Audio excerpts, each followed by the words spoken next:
основната рамка која што може да им се даде на Обединетите нации е потребата од колективна безбедност.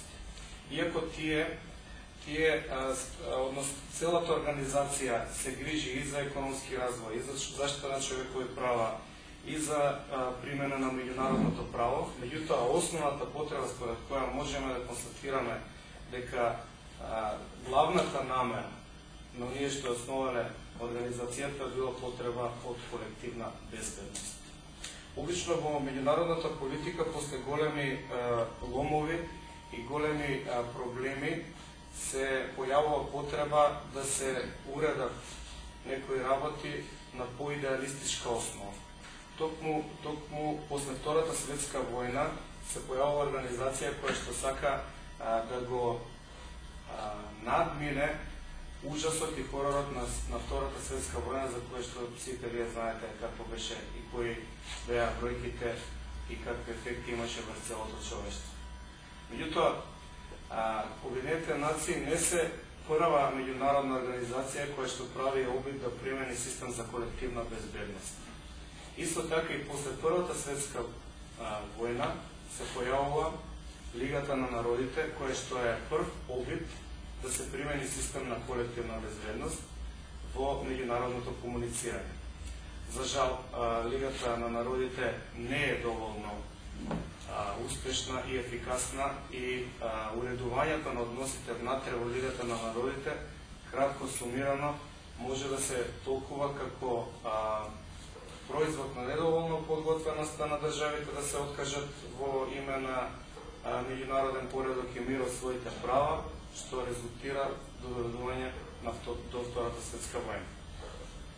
Проблеми на првиот обид за примена на колективна безбедност глобално е што немаме униформност во членството, што голем број од светските сили во потрага по сопствените интереси низ призма на реал политиката не ја прифаќаат целосно и безрезервно Лигата на народите и со самото тоа практицирање на сопствените потреби во меѓународната политика ги заоструваат односите и тие резултират со Втора светска војна.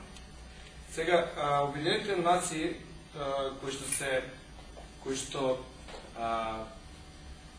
денеска го слават своето постоење, всушност на овој ден влегува во сила повелбата на Обединетите нации, која што е меѓународен договор, кога се депонирани потребниот процент на ратификации во соодветните држави кои што е основата од оваа организација. Таа има неколку предности во однос на Лигата на народите. Всушност, системот за колективна безбедност е даден да се применува, односно да го спроведува еден орган. Тоа е Советот за безбедност. И тука имаме сериозна и значителна разлика во однос на Лигата на народите.